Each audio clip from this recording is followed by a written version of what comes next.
नमस्कार, ABP news देख रहे हैं आप। मेरा नाम है प्रीति दहिया। सुबह के 9 बजे से लेकर अब शाम के 4 बजे तक लगातार इस्लामाबाद में जो हलचल हो रही है उस पर हमारी नजर है। और आपको सबसे पहले हम ही ने ये खबर दी थी, इस बात का अंदेशा लग गया था कि इमरान खान प्रेसिडेंट के हवाले से नेशनल असेंबली डिसॉल्व करवाएंगे। वही हुआ जब दोपहर 1:05 पर उन्होंने ये फैसला किया और देश के नाम संबोधन में से सबको बता दिया।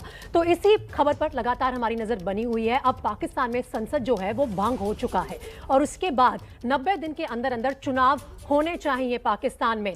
विपक्ष लेकिन अब पहुंच गया है सुप्रीम कोर्ट और वहां पर अपनी अर्जी देगा। अब से थोड़ी देर में सुप्रीम कोर्ट में विपक्ष की अर्जी पर सुनवाई भी हो सकती है। ये अपडेट आ रही है इस्लामाबाद से। और जो अर्जी है विपक्ष की वो इस बात को लेकर है कि जो आज अविश्वास प्रस्ताव पर वोटिंग नहीं कराई गई वो गलत था, साथ ही संसद का भंग होना भी गलत था। विपक्ष ने शहबाज शरीफ को अपना प्रधानमंत्री चुन लिया है और साथ ही ये भी अपडेट है कि पाकिस्तान के जो अटॉर्नी जनरल हैं उन्होंने भी अपना इस्तीफा दे दिया है। इन तमाम अपडेट्स के पीछे की कहानी क्या है और अब इनको लेकर आगे कैसे बढ़ेगा पाकिस्तान, क्योंकि एक तरफ पॉलिटिकल क्राइसिस है, दूसरी तरफ कॉन्स्टिट्यूशनल क्राइसिस भी खड़ा हो गया है। हर चीज को, हर इंस्टीट्यूशन को साथ लेकर अब क्या एक समाधान निकाल पाएगा पाकिस्तान, इस पर सबकी नजरें बनी हुई है। हमारे साथ इस्लामाबाद से पाकिस्तान के वरिष्ठ पत्रकार आरजू काजमी जुड़ रहे हैं।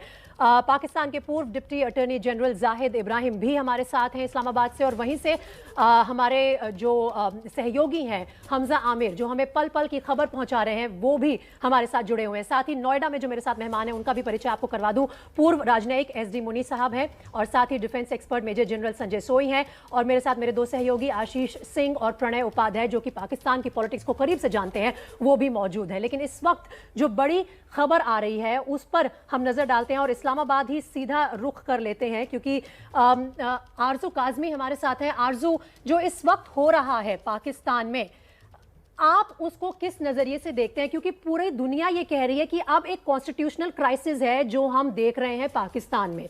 कहां से कोई ऐसे एक बचत का रास्ता आएगा कि सब खुश भी हो और आखिर में डेमोक्रेसी की जीत हो? देखिए, ये तो बहुत मुश्किल लग रहा है इस वक्त जो सिचुएशन है कि यहाँ पर सब कुछ ठीक हो और डेमोक्रेसी की जीत हो, और ऐसा तो नजर नहीं आता। क्योंकि जिस तरह से असेंबली डिसॉल्व की गई है, जिस तरह से वोटिंग नहीं होने दी गई, लेकिन अब सबकी नजरें जो है वो सुप्रीम कोर्ट के ऊपर है कि वो क्या फैसला करते हैं। और कोशिश ये की जा रही है अपोजिशन की तरफ से कि गवर्नमेंट ने जो एक्शन लिया है उसको वो मना करें, उसको वो रिजेक्ट कर दें और कह दें कि ये नहीं हो सकता और दोबारा से जो है वोटिंग के ऊपर ही जाया जाए।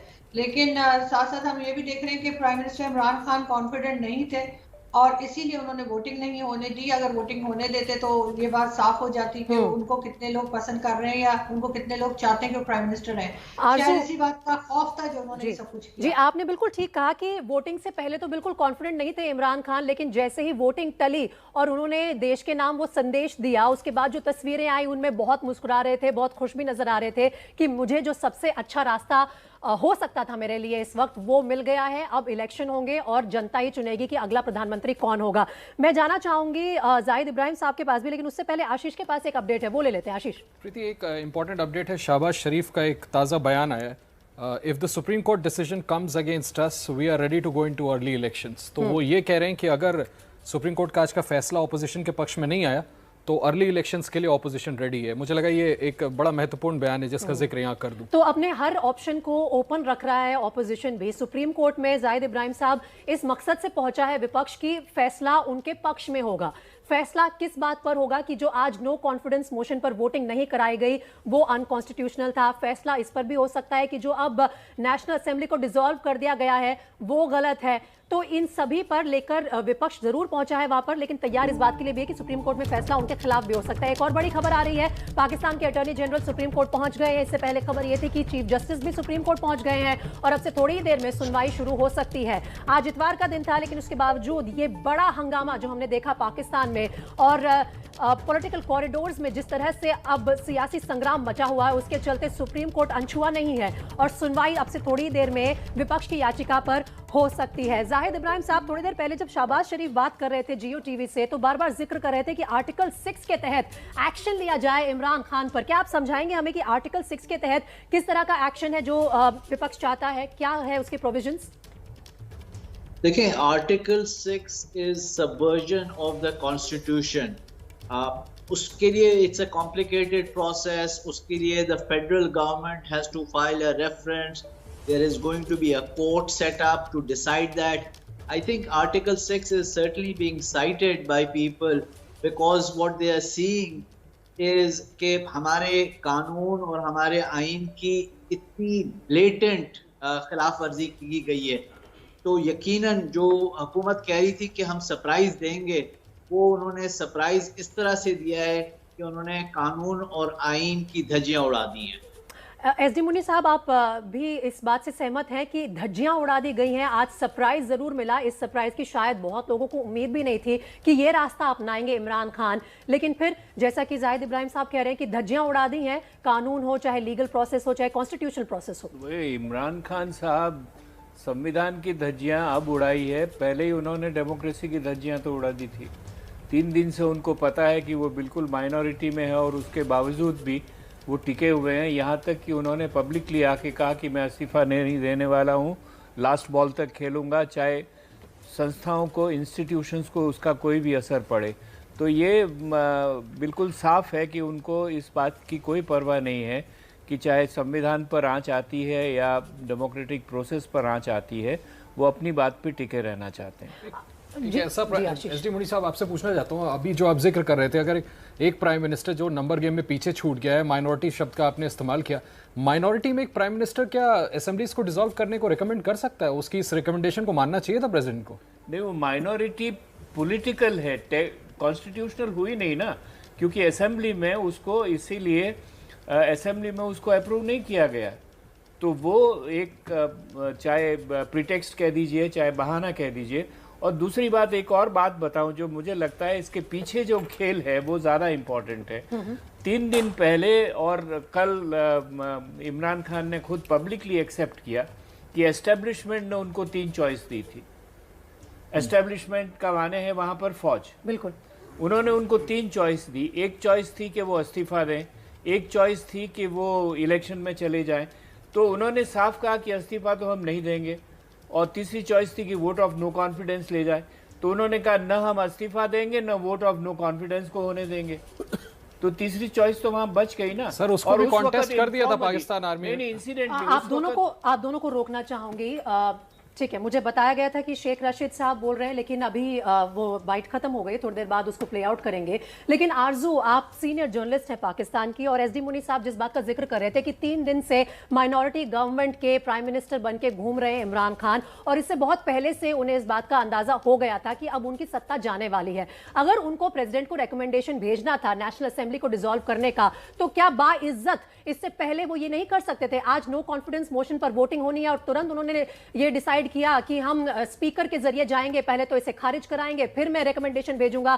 कहीं ना कहीं क्या ये एक जुझारू इमरान खान है, या फिर अपने आप को नो कॉन्फिडेंस मोशन की बेइज्जती से बचाने वाले इमरान खान है?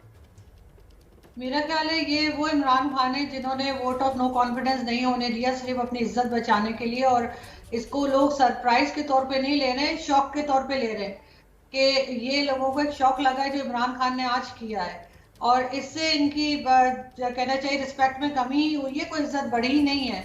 बाकी जिस तरह से बात की जा रही है, बिल्कुल इनको आर्मी ने कहा होगा कि आपको 3 ऑप्शंस दिए गए हैं, अब इसमें से कोई सा एक अप्लाई करें, क्योंकि आपने जाना है बाहर, आप रह नहीं सकते गवर्नमेंट के अंदर, गवर्नमेंट खत्म होनी है, और ये डिसाइड कर चुकी होगी एस्टेब्लिशमेंट या फौज। और मैंने तो ये तक सुना था कि जब 2018 में जब इमरान खान साहब की गवर्नमेंट आई थी, तो ये भी कहा जा रहा था कि सिर्फ 3.5 या 4 साल के लिए आई है, और इनको बता दिया गया है कि आपने इतने टाइम के बाद चले जाना है। ये बात वो पहले दिन से जानते थे। अब इस वक्त आके उनको लग रहा होगा कि नहीं, मैं किसी तरीके से टिक जाऊंगा, ना सिर्फ अभी बल्कि कहा यह जा रहा था उनकी पार्टी की तरफ से कि 2028 तक यही प्राइम मिनिस्टर रहने वाले हैं। लेकिन अपनी परफॉर्मेंस भी उनकी खराब थी, ना सिर्फ ये कि एस्टेब्लिशमेंट उनसे नाराज हुई है, बल्कि हर जगह पे एम्बैरेसमेंट उन्होंने की है, चाहे वो फॉरेन पॉलिसी हो, चाहे वो इकोनॉमी हो, जिस तरह से वो फंड मांगते घूम रहे थे, जिस तरह से उनका बिहेवियर था, वो एक सिटिंग प्राइम मिनिस्टर जैसा नहीं था। ऐसा लग रहा था वो कंटेनर से कभी उतरे ही नहीं, जिसमें वो 2014 में गए थे। कड़े शब्दों का इस्तेमाल कर रही हैं आरजू। और ये एक जो सीनियर जर्नलिस्ट है जिसने करीबी से उनके प्रशासन को देखा है, वो मेरे ख्याल से पूरी जिम्मेदारी के साथ इन शब्दों का इस्तेमाल कर रहे हैं। प्रणय, आप कुछ सवाल पूछ रहे थे? जी। मेरा सवाल जाहिद साहब आपसे है। इस समय हर कोई ये जानना चाहता है कि आखिर पाकिस्तान का प्रधानमंत्री क्या इमरान खान ही हैं और आखिर कब तक है? कॉन्स्टिट्यूशनल या जो अभी के हालात हैं उसके मद्देनजर आप क्या कहेंगे, कैसे देख रहे हैं इस स्थिति को? पाकिस्तान का प्रधानमंत्री कौन? क्योंकि नवाज शरीफ, जो शहबाज शरीफ हैं, वो भी चुन लिए गए हैं हाउस में। देखें, जिस तरह मैंने बताया कि जो असेंबली में कार्रवाई हुई है आफ्टर द जो स्पीकर के फैसले के बाद, वो तो सिंबॉलिक है। तो यकीनन शहबाज शरीफ इस वक्त प्राइम मिनिस्टर नहीं है। वजीर आज़म इमरान खान के मुताबिक उन्होंने असेंबलियाँ तहलील करने की एडवाइस दी, उसके ऊपर हमारे सदर साहब ने उसके ऊपर एक्शन ले लिया, तो असेंबलियाँ भी तहलील हो गई हैं। हमारे आइन में एक गुंजाइश है कि सदर एग्जिस्टिंग प्राइम मिनिस्टर को कह सकता है कि जिस वक्त तक नया प्राइम मिनिस्टर नहीं अपॉइंट होता, बेशक वो केयरटेकर प्राइम मिनिस्टर हो, उस वक्त तक आप कंटिन्यू करें। तो अभी तक ये वाजे नहीं है कि सदर ने प्राइम मिनिस्टर इमरान खान को ये रिक्वेस्ट की है कि continue in office until your replacement takes over। तो ये हो सकता है। लेकिन if I can go back, पहले एक बड़ा अच्छा सवाल आपने उठाया था, वो ये था कि ये इस मोमेंट पे क्यों किया? प्राइम मिनिस्टर इमरान खान की हुकूमत ने इससे पहले ये एडवाइस क्यों नहीं दे दी? क्योंकि हमारे आइन में एक शिक है जिसके तहत कि अगर एग्जिस्टिंग प्राइम मिनिस्टर के खिलाफ वोट ऑफ नो कॉन्फिडेंस का रेजोल्यूशन अगर फाइल हो जाता है सेक्रेटेरिएट में, तो उसके बाद prime minister does not have the right to ask the president to dissolve the assembly. That's the reason. इसलिए आज सुबह को सबसे पहला फैसला और एक ही सिंपल फैसला ये था कि उस रेजोल्यूशन को ही उन्होंने रद्द कर दिया, और जब रद्द कर दिया तो उनका ख्याल है कि उनके पास एक कानूनी रास्ता निकल आया कि अब कोई रेजोल्यूशन नहीं है वोट ऑफ नो कॉन्फिडेंस का, और इसलिए उन्होंने फिर सदर को कहा कि आप असेंबलियों को तहलील कर दें। जाहिद इब्राहिम साहब, ये बहुत इंपॉर्टेंट पॉइंट है जो आपने क्लियर किया है, और साफ नजर आ रहा है कि जो एक प्लान बी जब नहीं चला इमरान खान के लिए, तो उन्होंने कहीं ना कहीं ये प्लान ए नहीं चला तो प्लान बी भी तैयार कर रखा था और उसी को एग्जीक्यूट किया। आज उन्होंने जैसे ही डिप्टी स्पीकर ने उनके खिलाफ नो कॉन्फिडेंस मोशन को अनकॉन्स्टिट्यूशनल बताते हुए खारिज कर दिया। चर्चा आगे भी जारी रहेगी। हम बार बार पाकिस्तान की एडमिनिस्ट्रेशन की बात कर रहे हैं जिनके कुछ क्लियर कट इंस्ट्रक्शंस थे। एडमिनिस्ट्रेशन का मतलब है पाकिस्तानी फौज, पाकिस्तानी आर्मी। जनरल सोई से उसके बारे में आगे बात करूंगी, लेकिन ये बड़ी कवरेज हमारी लगातार जारी है।